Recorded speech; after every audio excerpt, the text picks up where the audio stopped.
Boa tarde, povo abençoado. Bom dia, boa noite, seja o horário que você estiver assistindo. Boa madrugada também. Que a paz de Deus esteja sobre cada um de vocês. Hoje com o cabelo aí bem desarrumado. Mas vocês também, espero que todos estejam bem. Tô meio sumido, né? Mas tamo aí. Não abandonei vocês não. Estamos aí em mais uma leitura. Vamos fazer o devocional, como sempre, vamos orar. Depois vamos ler e meditar nesse livro do Ivan, nessa história do Ivan. Amém?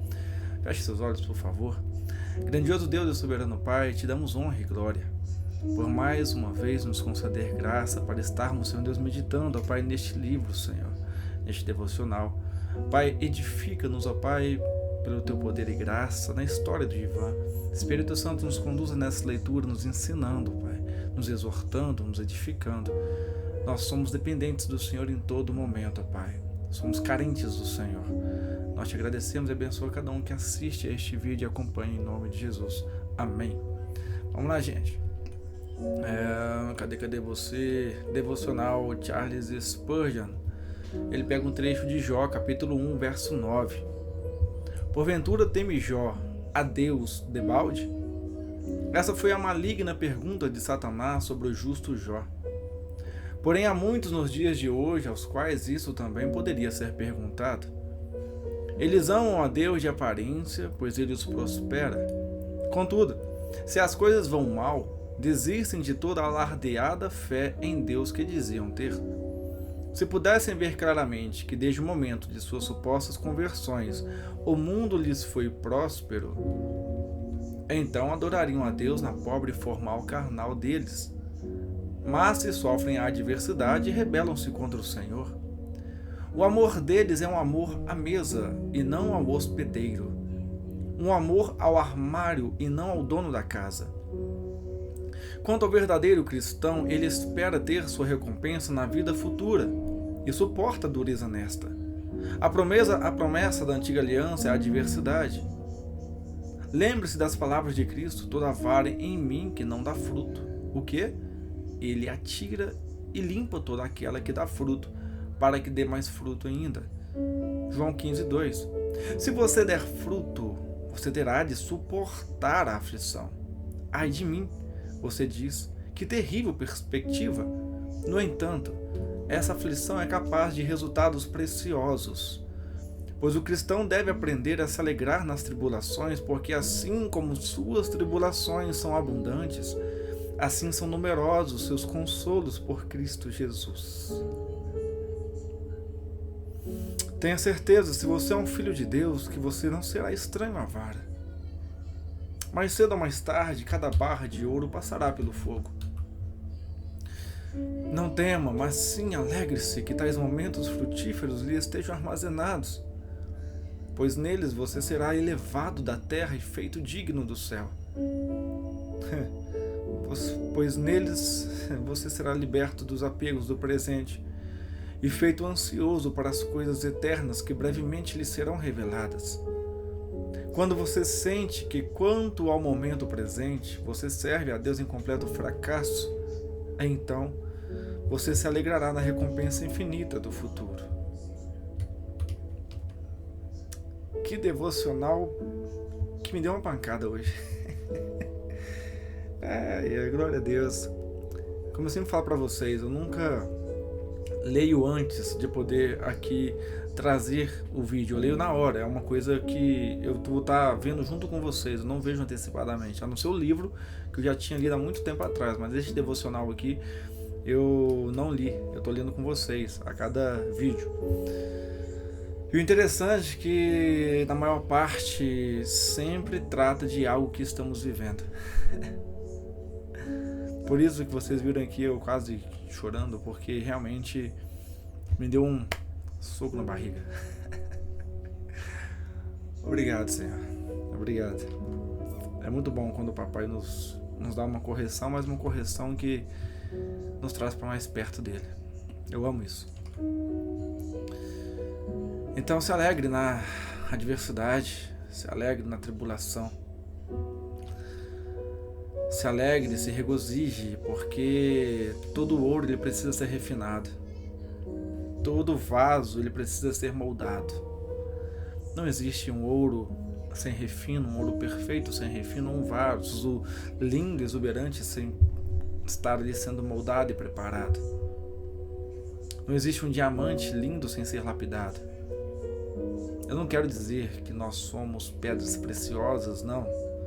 Nós somos pessoas, filhos, que precisamos ser moldados, lapidados em todo momento, em todo dia. E o pior, ou melhor, é que esse processo de lapidação, esse processo que a gente passa de refinação é dolorido às vezes. É dolorido. Mas nós temos que ter a certeza que Deus ele está conosco. Temos que ter a certeza que nesse processo de refino, Ele está nos moldando e preparando para conquistar algo que Ele já preparou nas regiões celestiais, no sobrenatural, no espiritual. Essa é a palavra certa. Então, quando a gente passa por um processo de refino, de preparação, não devemos reclamar. Por mais que você não veja alguma solução neste problema, nesse processo, não é problema, neste processo, por mais que você esteja sufocado neste processo, você tem que ter a certeza e a fé que este processo ele tem um tempo determinado por Deus. E quando esse tempo findar, a bonança vai vir.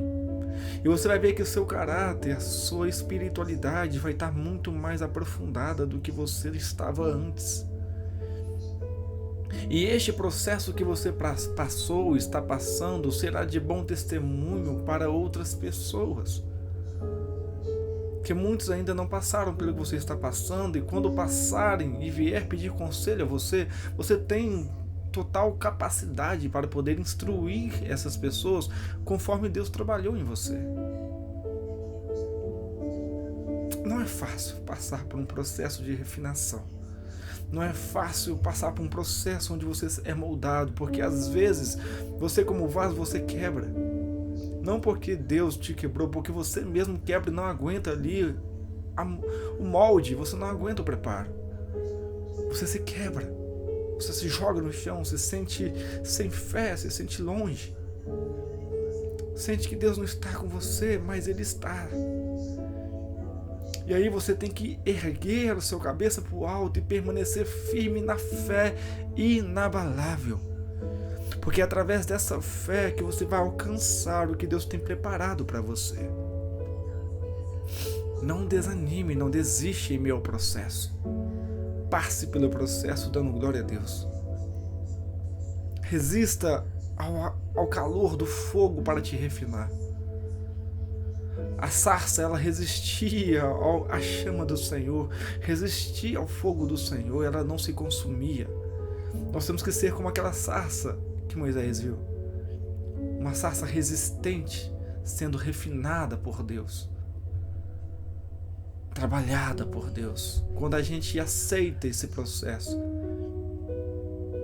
a gente começa a sentir o calor abrasador de Deus. A questão é, você está aceitando esse processo ou está lutando contra o processo? Essa é a pergunta. Você está lutando contra ou está aceitando o processo?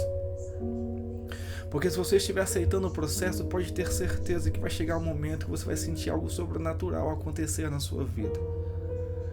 Este algo sobrenatural é o poder de Deus em ação em seu espírito. Aceite o processo. Vamos para o livro? Provérbio russo: repartindo comigo o seu pão, você me devolveu toda a Rússia.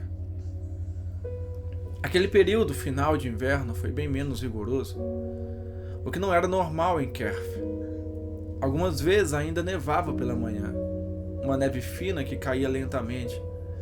E com a temperatura mais amena, o treinamento era mais suportável. O Polichuruk advertira a Ivan que não comentasse com ninguém nada do que lhe sucedera em Sverdlovsk, uma ordem relativamente fácil de ser observada, já que todo o seu tempo era tomado pelo trabalho de recuperar a matéria perdida e alcançar o resto do pelotão. Além disso, ele fora designado para servir de motorista para o coronel Malsin, que muitas vezes o requisitara para seu serviço inesperadamente. De vez em quando, sentado na sala de aula juntamente com os outros, Ivan tinha a impressão de que seu conturbado universo momentaneamente se acalmara e se tornaria tranquilo. Os horrores de Sverdlovsk só foram relatados uma vez em sussurros a Sergei, durante uma partida de xadrez. Bispos, peões e cavalos nunca foram movidos mais desordenadamente que neste dia em que Ivan e seu amigo se isolaram no canto reservado do salão de recreações. Versos bíblicos e palavras de conforto iam de um para outro quase inaudíveis em meio ao bulício das risadas ruidosas e ditos chistosos que enchiam a atmosfera da sala. No início da primavera, Ivan notou que algo de muito maravilhoso lhe acontecia. Mesmo nos dias em que era impossível observar sua hora devocional, experimentava um sempre crescente e arrebatador senso da presença de Deus. O amor ardia em seu interior como um fogo sagrado, e ele se espantava ao perceber que nem mesmo as rajadas dos ventos da injustiça faziam a chama vacilar. Naquele instante, quando se dirigia apressadamente para a aula noturna de ateísmo científico, nem se sentia nervoso. Estava cansado, seu corpo doía, mas de seu coração brotava uma fonte inesgotável de louvor a Deus. Não houvera necessidade de se apressar. Os outros soldados haviam se agrupado ao redor do aparelho de aquecimento que ficava na frente da classe e conversavam alegremente, rostos voltados para a resistência incandescente. Ivan sentou-se e repousou a cabeça no braço da carteira. Seu vizinho de beliche, Vladimir Albu, notou e não se surpreendeu ao vê-lo dormitar a despeito de toda a bulha. O relógio da parede indicava que se passavam vários minutos da hora. O instrutor ainda não se achava em classe. Os rapazes começaram a se dirigir para seus lugares, embora relutassem em afastar-se do aquecedor. Temiam ser surpreendidos ali por algum oficial que entrasse de repente. Mas o tempo passava e o professor não vinha. Foi então que Vladimir teve uma ideia. Vamos proceder à aula nós mesmos. Façamos um debate político, sugeriu. Um leve sopro de interesse agitou o grupo. Seria uma boa maneira de passar o tempo, já que ninguém tinha coragem de deixar a sala sem uma permissão formal. Nosso camarada Ivan Vasilevich já se opôs algumas vezes às teorias defendidas nessa classe. Contudo, ainda não tivemos dele uma exposição completa de suas razões. Vamos debater em torno da seguinte pergunta: qual é a diferença entre o Deus de Ivan e o nosso Deus, na qual que ele afirma ser o Estado? Ivan estivera justamente orando, enquanto aguardava o início da aula. Reanimado interiormente, ele concordou. Alguns dos outros tiraram cigarros do bolso e se voltaram em sua direção. A atmosfera da sala parecia impregnada de uma certa tensão. Vladimir abriu a discussão. Muito bem, Ivan. Quem é o seu Deus? Meu Deus, principiou ele, é o Altíssimo e Todo-Poderoso. Mas sua satisfação pela perspectiva de uma oportunidade de pregar durou pouco. No meio da sala, um sargento originário da Armênia deu uma tosse seca e bateu o pé no assoalho impacientemente. Depois soltou um resmungo de exasperação. Espere um minuto, Moisés. Você quer dizer que seu Deus é todo-poderoso? É. Ele pode fazer qualquer coisa? Pode.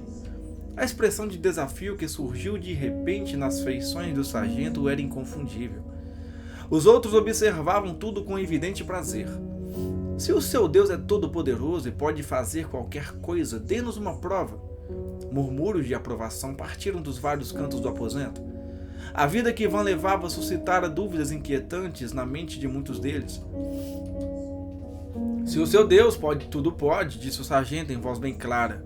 Que ele me consiga um passe amanhã para eu ir em casa. Se isso acontecer, crerei nele. Muito justo, ajuntou Vladimir. A prova então teria características bem científicas, preto no branco, sim ou não. Atualmente as licenças para sair eram bem raras. Uma prova dessa seria nítida e incontestável. Logo, outros soldados acrescentaram comentários ao desafio. É mesmo, Ivan Vasilievich? Já ouvi suas histórias?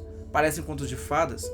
Mas se o seu Deus conseguir um passe para Piotr Alexandrovich Prokhorov, então acreditarei que existe um Deus no céu. Certo, se seu Deus fizer isto, creremos que é um Deus vivo que tudo pode. Isto mesmo, que ele dê provas de si, depois nós creremos. Percebendo o ânimo ligeiramente exaltado dos colegas, Ivan começou a orar em espírito. Um grande aprendizado para nós aqui. Ivan não respondeu de imediato. Mesmo ele sabendo quem é o Deus dele, mesmo ele sabendo que o Deus é todo-poderoso, que poderia sim e pode ouvir a sua oração e ali concluir com êxito o desafio, ele não falou sem antes orar em espírito a Deus e consultar a Deus. Isso fica de exemplo e de ensino para nós. Em tudo temos que consultar a Deus. Por mais que tenhamos a resposta, temos que consultar a Deus. Eles ficaram aguardando sua resposta e foram se acalmando ao contemplar a luta que se estampava na fisionomia dele. Senhor, será que isto vem de ti? Pode ser provado pelos homens? Essa questão que propõe, será que isso está certo, Senhor? Vamos, Ivan Vasilievich, dê-nos uma prova que seu Deus existe. O sargento parecia inquieto. O desafio estava sendo levado muito a sério. De repente, Ivan se lembrou de um relato do Velho Testamento que descrevia uma disputa entre Elias e os profetas de Baal. Sentiu renovada paz interior e pediu novamente orientação divina. Diga-lhes que farei isto, disse-lhe aquela voz inconfundível. Ele orou ao Senhor, em espírito, indagando se realmente vinha do Senhor aquele desafio. Logo lhe veio na memória, através do Espírito Santo, algo que aconteceu com Elias e os profetas de Baal. Vocês lembram muito bem. Elias orou ao céu e do céu caiu aquele fogo do Senhor. Mesmo sabendo, a gente sabendo que Deus ele ouve orações, ele responde, a gente tem que consultá-lo. Não podemos fazer nada assim. Deus faz isso, Deus faz aquilo. Não, temos que consultá-lo. Até para as pequenas questões da nossa vida, temos que consultar a Deus. É importante consultar a Deus. Ivan consultou, e a resposta vai vir. Todos os olhos estavam cravados nele, e ao responder sua palavra tinha uma firmeza que os espantou. Ivan voltou-se para o sargento e em voz alta e clara, para que todos ouvissem, declarou: O Senhor falou que amanhã você receberá licença para ir em casa. Mas terá que fazer o que vou lhe dizer. Jogue o cigarro fora. E o sargento obedeceu. Agora tire o maço que está no bolso. Dando de ombros, Prokhorov retirou o maço do bolso. Levantou-se, caminhou até o aquecedor e atirou os cigarros atrás da grelha. Eles pegaram fogo e se queimaram rapidamente. Foi então que Ivan notou que outros soldados haviam parado junto à porta da classe e alguns tinham entrado e se postado ao longo da parede. O silêncio era denso como uma cerração. Por fim, o suspense foi quebrado pela chegada de alguns oficiais apressados. E a aula foi iniciada. Foi somente após o toque de silêncio que Ivan pôde falar novamente com o sargento. Encontrou-o totalmente desperto, contemplando as estrelas através de uma janela próxima ao seu beliche. A firmeza com que Ivan lhe respondera deixara-o inquieto. Ele não conseguira pensar em outra coisa o resto da noite. Tudo aquilo era um absurdo, mas apesar disso, estava cada vez mais empolgado pela possibilidade de sair. Quase acreditava que algo ia mesmo acontecer no dia seguinte. Quero lhe dizer várias coisas, camarada, falou-lhe Ivan em voz sussurrada. Prokhorov soergueu-se na cama, apoiando-se no cotovelo e puxando o cobertor mais para si. Por que não está dormindo, Moisés? Ivan sorriu. Porque tenho muito para lhe falar, já que amanhã você será um crente. Quero dar-lhes algumas informações. Olha a fé de Ivan, a confiança no Deus. Está louco, rapaz? Volte para sua cama, vai pegar um resfriado. Na semi-escuridão, Piotr Prokhorov olhou nervosamente para o colega. O fato de que ele ficara a noite toda do lado de fora no mês de dezembro, numa temperatura inferior a 0 grau, acudiu-lhe à mente. Sentiu-se mais tranquilo ao ver que Ivan pegara seu cobertor e se envolvera nele, antes de aninhar-se aos pés do seu leito. Você disse que creria em Deus se ele lhe conseguisse um passe amanhã, não disse? Lógico, muitos outros disseram o mesmo. Mas o milagre que Deus vai realizar é especialmente para você, Piotr Alexandrovich. Quero lhe dizer o que a Bíblia nos ensina. Apesar de toda a sua inquietação, o sargento não pôde deixar de interessar-se pelo que o outro estava dizendo. Nunca ouvira aquelas ideias expostas antes com tanta convicção e firmeza. Os ensinos bíblicos constituíam para ele um mundo estranho que provinha de imagens encerradas em museus ou de histórias esquisitas que escutara acerca dos escritos cristãos. Será que aquele vazio interior que ele já aceitara como inerente a todo ser humano era mesmo um anseio por Deus, como dizia Ivan? Se é que Deus existia. Há uma igreja em sua cidade? O sargento fitou meio divertido. Você quer dizer uma daquelas igrejas para velhinhas? Creio que não. Não são somente as velhinhas que as frequentam. Muitos homens e jovens vão também. Eles poderão orientá-lo. Vou procurar saber o nome de alguns crentes de sua localidade, mas isso pode levar algum tempo. Os crentes de Kerf devem conhecer alguns. Aqui em Kerf também existem pessoas que creem como você. E na minha terra também. Ivan sorriu. Naturalmente. E eles vão ficar muito felizes quando souberem o que Deus fez por você. Como vão glorificar ao Senhor e irão acolhê-lo com grande satisfação. Prokhorov sentiu-se cada vez mais incomodado. Dos nossos cultos, alguns possuem Bíblias. Pelo menos um dos pastores tem. Talvez quase todos. É possível que lhe emprestem um exemplar e o instruam a respeito da leitura dela também. Infelizmente eu não tenho. Por enquanto você terá que aceitar minha palavra. Vou lhe dizer tudo o que posso. Vou falar sobre o mundo, o homem, o pecado e o plano de Deus para a salvação da humanidade. E assim a noite foi passando. O monólogo acabou se tornando diálogo. 2 horas antes de soar o toque de alvorada, Ivan orava por seu amigo e quando terminou, este se espreguiçou em silêncio. Moisef, minha cabeça está cheia. Acho que não vou dormir, mas muito obrigado, camarada. O dia já vai nascer. Ao som da corneta, Ivan despertou imediatamente, sentindo-se vibrar de expectativa. Aquele dia seria maravilhoso. Pela primeira vez, estava ansioso para iniciar o suplício da corrida longa. Talvez se encontrasse com Serguei e então pudesse lhe contar a experiência de Prokhorov e que o Senhor prometera. Entretanto, uma alteração imprevista fez com que fosse dispensado do exercício matutino. O pão do desjejum não fora entregue e ele deveria ir a Kerf apanhá-lo. Subiu a boleia da caminhoneta e, cantando, ligou a chave da ignição e partiu. 1 hora depois, quando retornou ao quartel, ficou surpreso de ver uma certa movimentação nas proximidades da garagem, onde os veículos eram estacionados. Curioso, saltou do carro e correu em direção aos soldados que se haviam aglomerado junto ao portão. Eram seus colegas de pelotão. À sua chegada, um brado de entusiasmo cortou o ar. Ivan Vasilievich, o camarada Prokhorov, conseguiu a licença. Já foi embora. Estávamos a esperá-lo para lhe contar isto. Agora todos rodeavam Ivan, falando animadamente. Um general ou coronel não se sabia ao certo. Telefonara do quartel-general de Odessa com uma ordem para que fosse dada a Prokhorov uma licença para ir em casa. Ele partira 10 minutos após o telefonema. Saíra correndo e saltando como louco e pulara no furgão do correio que ia para a estação férrea. Vladimir avançou até o centro do grupo e pegou o braço de Ivan. Quando os oficiais nos viram rindo e gritando, vieram aqui fora. Narramos o que se passou ontem à noite na aula de política. Você precisava ter visto o semblante deles quando dissemos que acontecera exatamente com o que você havia predito. O major Gidenko procurou saber o que havia e depois que ouviu o caso todo, mandou alguns soldados apressadamente à estação para trazerem Prokhorov de volta. Eles saíram escorregando e deslizando pela neve, mas quando chegaram lá, viram apenas a cauda do trem desaparecendo na curva. Prokhorov já se fora. Outro detalhe, quando Deus determina algo, quando Deus fala algo, Ele faz, Ele cumpre, quando Ele promete, Ele cumpre suas promessas. Olha para você ver, Ele falou, Prokhorov teria o passe para ir à sua casa. O diabo tentou interromper com que isso acontecesse, mas não conseguiu.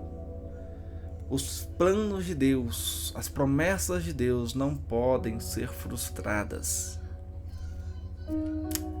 Vamos continuar.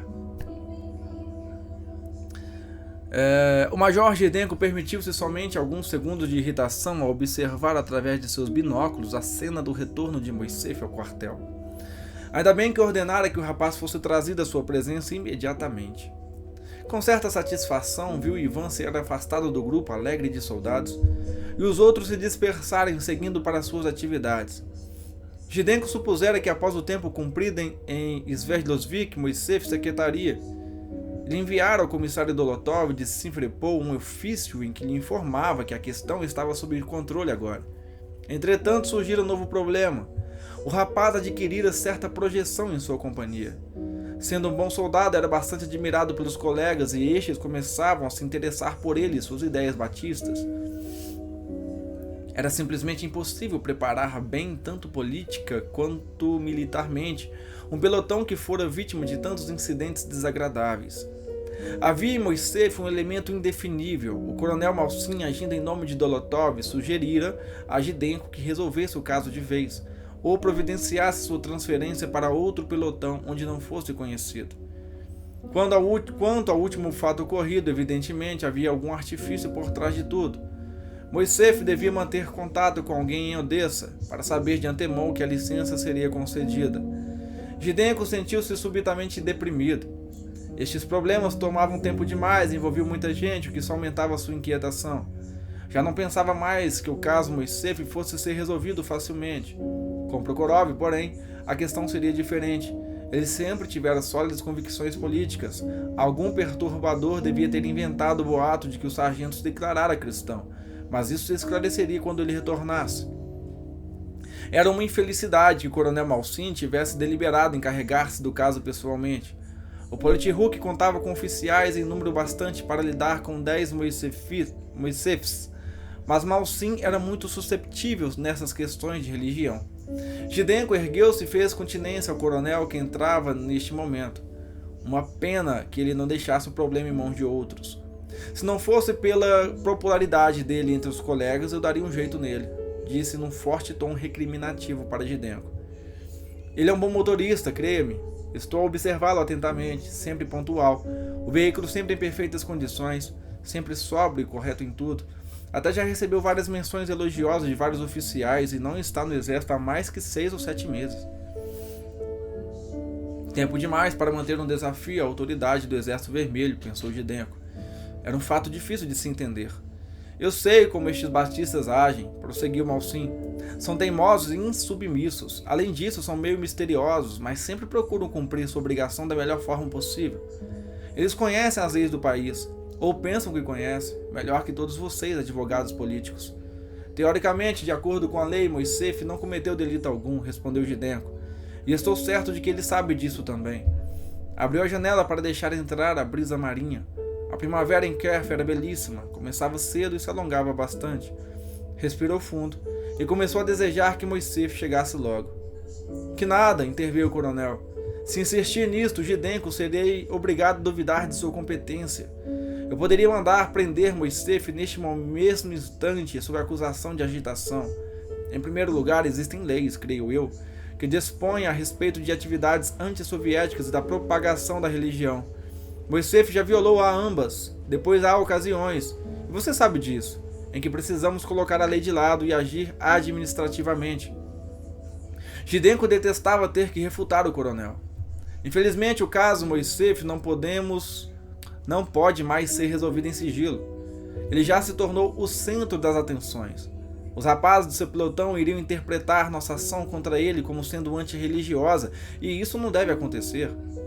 Quando ao fato de suas atividades serem antissoviéticas, isso está claro para nós, naturalmente, mas pode não estar para eles. O problema não é tão simples assim.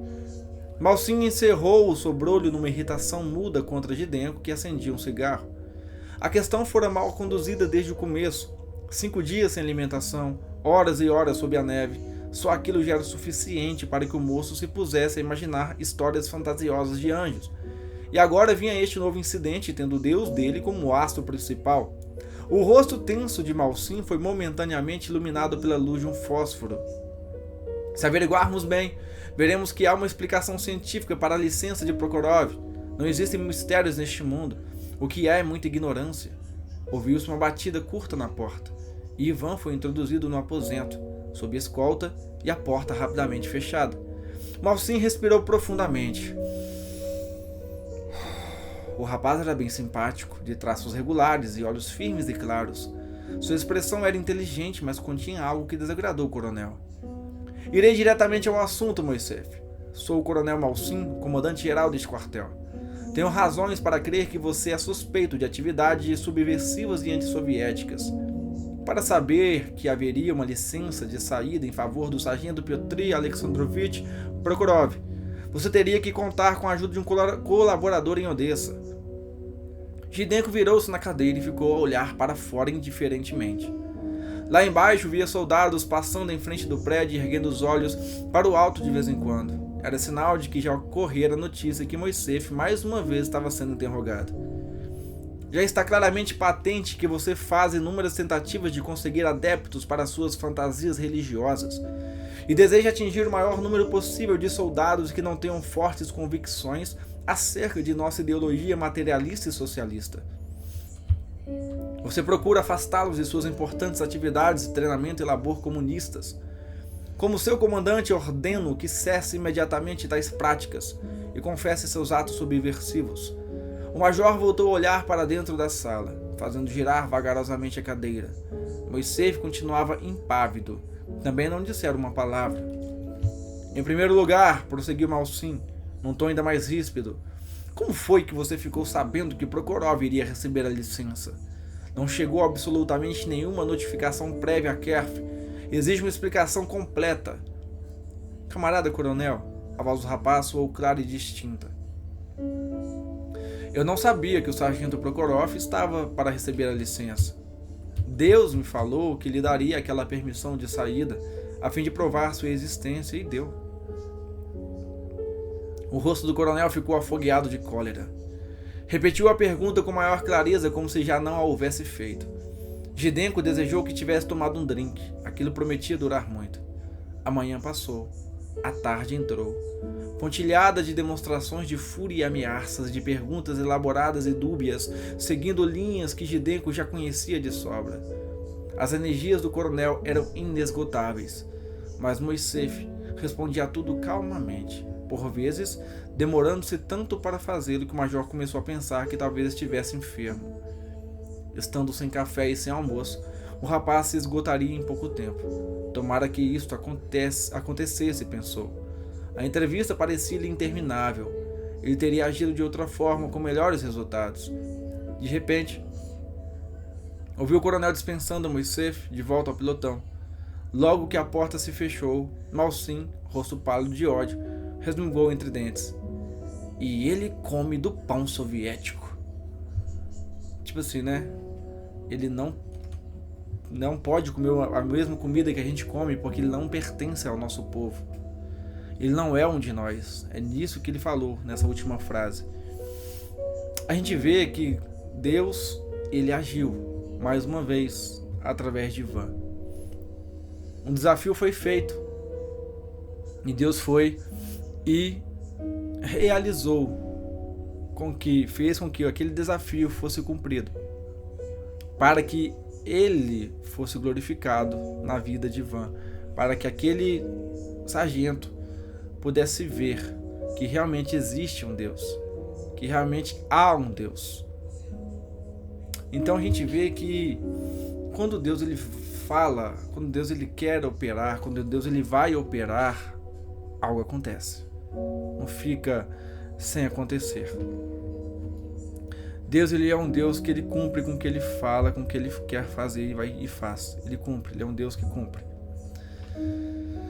Ele é um Deus que não abandona os seus. Ivan orou, Ivan clamou e Deus respondeu. Lembro-me também do rei Ezequias, quando ele estava suplicando a Deus, chorando para Deus lhe dar mais uma chance, porque ele estava para morrer. E ele suplicou a Deus, falando que era um homem íntegro, que tinha cumprido com tudo que Deus tinha ordenado para ele poder cumprir. E ele pediu a Deus mais uma chance, e aí o que acontece?